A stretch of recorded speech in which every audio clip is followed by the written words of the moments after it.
This is the story of a man named Stanley. Stanley worked for a company in a big building where he was employee number 427. Employee number 427's job was simple. He sat at his desk in room 427 and he pushed buttons on a keyboard. Orders came to him through a monitor on his desk, telling him what buttons to push, how long to push them, and in what order. This is what employee 427 did every day of every month of every year. And although others might have considered it soul-rending, Stanley relished every moment that the orders came in, as though he had been made exactly for this job. And Stanley was happy. And then one day, something very peculiar happened. Something that would forever change Stanley. Something he would never quite forget. He had been at his desk for nearly an hour when he realized that not one single order had arrived on the monitor for him to follow.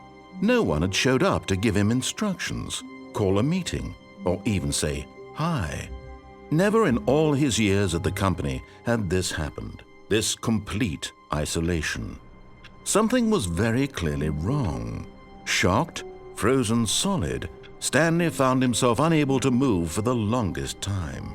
But as he came to his wits and regained his senses, he got up from his desk and stepped out of his office.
All of his co-workers were gone.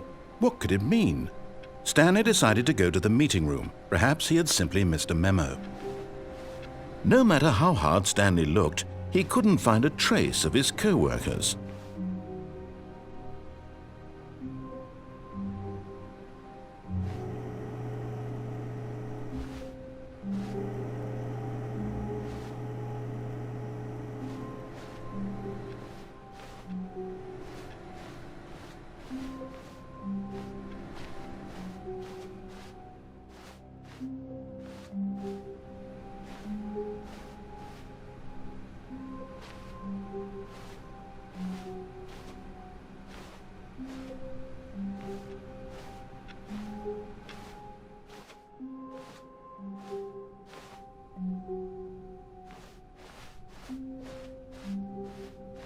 When Stanley came to a set of 2 open doors, he entered the door on his left.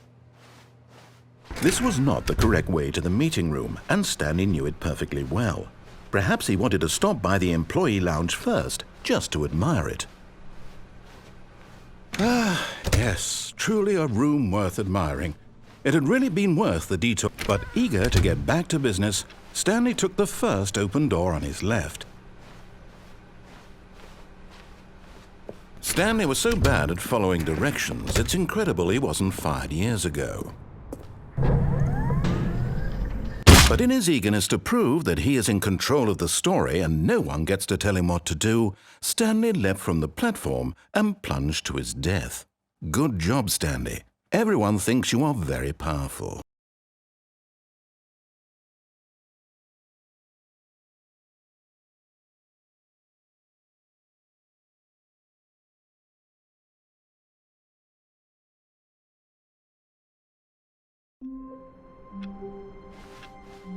All of his co-workers were gone. What could it mean? Stanley decided to go to the meeting room. Perhaps he had simply missed a memo.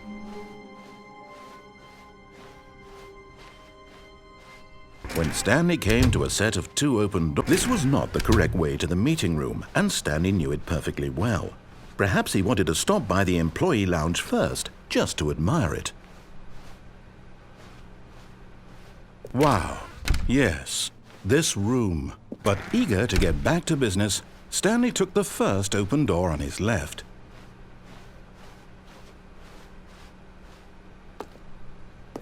Stanley was so bad at following directions, it's incredible he wasn't fired years ago. Look, Stanley, I think perhaps we've gotten off on the wrong foot here. I'm not your enemy, really, I'm not. I realize that investing your trust in someone else can be difficult, but the fact is that the story has been about nothing but you all this time. There's someone you've been neglecting, Stanley. Someone you've forgotten about. Please, stop trying to make every decision by yourself. Now, I'm not asking for me, I'm asking for her. This is it, Stanley. Your chance to redeem yourself, to put your work aside, to let her back into your life. She's been waiting. That's her, Stanley.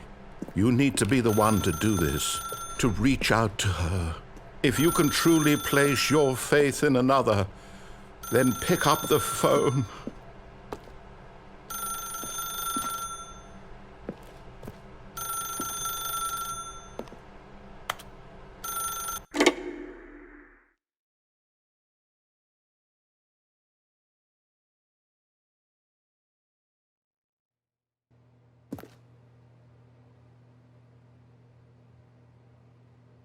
Oh, Stanley, is that you? Hold on, sweetie. Sorry to keep you waiting. I'm just pulling the bread out of the oven. All right. Okay, there we go. All right, now, I want you to come in and tell me all about your day. Gotcha! Oh, come on.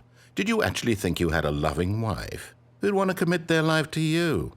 I'm trying to make a point here, Stanley. I'm trying to get you to see something. Come inside. Let me show you what's really going on here. Sorry, but you're in my story now.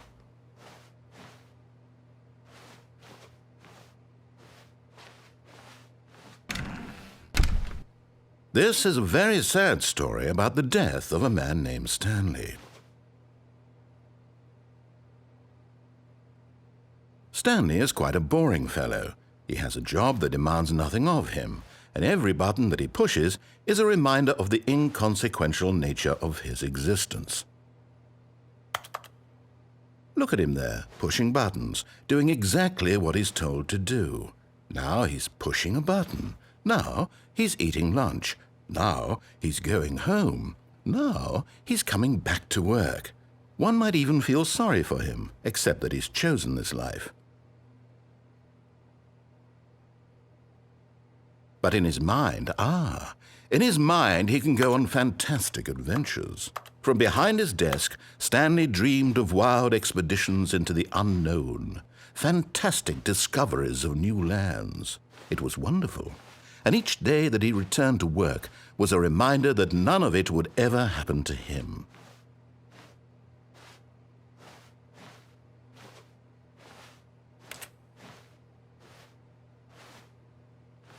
And so he began to fantasize about his own job.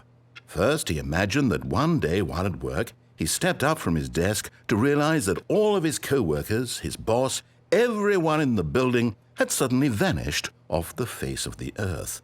The thought excited him terribly. So he went further. He imagined that he came to 2 open doors and that he could go through either. At last, choice. It barely even mattered what lay behind each door.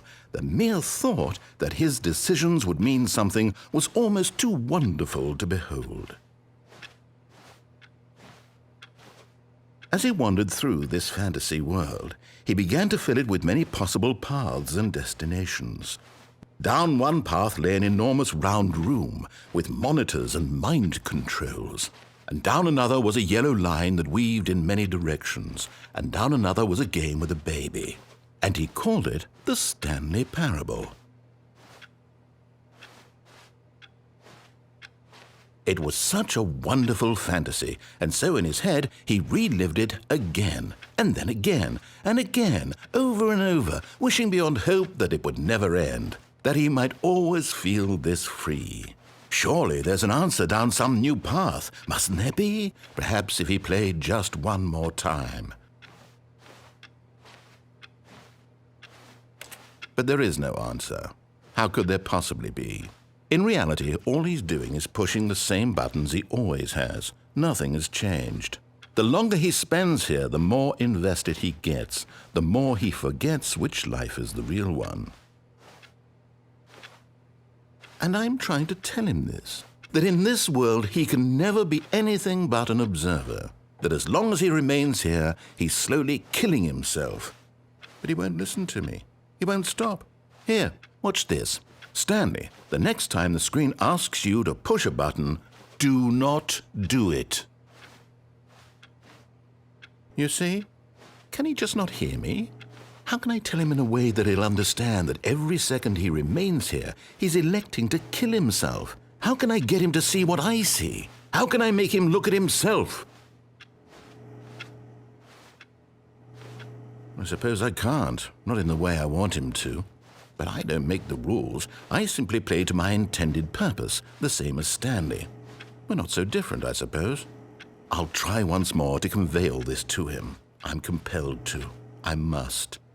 Perhaps, well, maybe this time he'll see. Maybe this time. And I tried again, and Stanley pushed a button. And I tried again, and Stanley pushed a button. And I tried.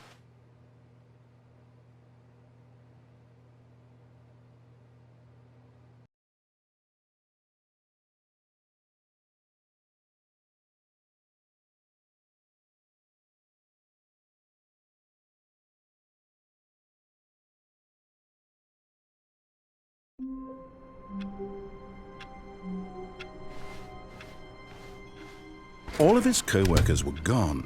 What could it mean? Stanley decided to go to the meeting room. Perhaps he had simply missed a memo.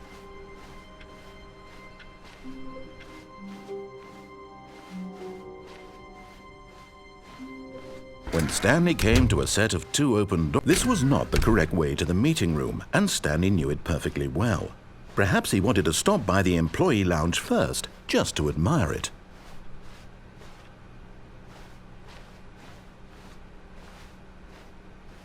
The lounge was sublime, a work of art.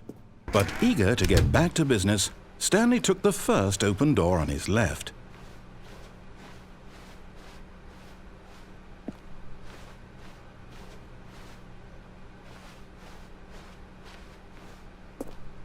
Stanley was so bad at following directions, it's incredible he wasn't fired years ago. But in his eagerness to prove that he is in control of the story and no one gets to tell him what to do, Stanley leapt from the platform and plunged to his death. Good job, Stanley. Everyone thinks you are very powerful.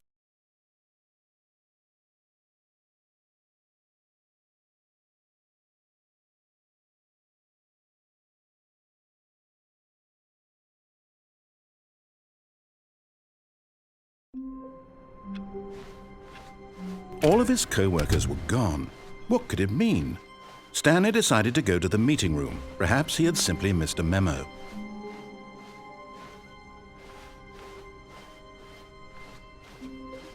When Stanley came to a set of 2 open, this was not the correct way to the meeting room, and Stanley knew it perfectly well. Perhaps he wanted to stop by the employee lounge first, just to admire it. Standing now in this incredible room, Stanley for the first, but eager to get back to business, Stanley took the first open door on his left. Stanley was so bad at following directions, it's incredible he wasn't fired years ago. Look, Stanley, I think perhaps we've gotten off on the wrong foot here. I'm not your enemy, really, I'm not. I realize that investing your trust in someone else can be difficult, but the fact is that the story has been about nothing but you all this time. There's someone you've been neglecting. What? Really? I was in the middle of something. Do you have zero consideration for others? Are you that convinced that I want something bad to happen to you? Why, I don't know how to convince you of this, but I really do want to help you, to show you something beautiful. Look, let me prove it. Let me prove that I'm on your side. Give me a chance. Now listen carefully, this is important. Stanley walked through the red door.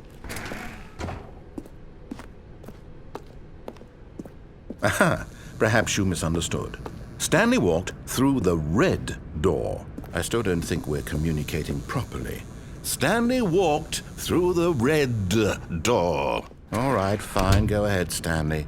You want to know so badly what's out there? You want to find out what lies at the end of this road you've chosen? Well, don't let me stop you. You see, there's nothing here. I haven't even finished building this section of the map because you were never supposed to be here in the first place. Broken rooms, exposed developer textures. Is this what you had wanted? Was it worth ruining the entire story I had written out specifically for you? Do you not think I put a lot of time into that? Because I did. And in the end, it was all for nothing, because this is what you wanted to see. Help me here, Stanley. Help elucidate these strange and unknowable desires of yours. What would have made this game better? What did you want to see? Vehicles? Skill trees? Work with me. You've given me absolutely nothing so far. Tell you what, let me take a stab in the dark at a new design, and you can give me some feedback. There we go. A third option. This already feels leaps ahead of where we were before. Go ahead, Stanley. Take it for a spin.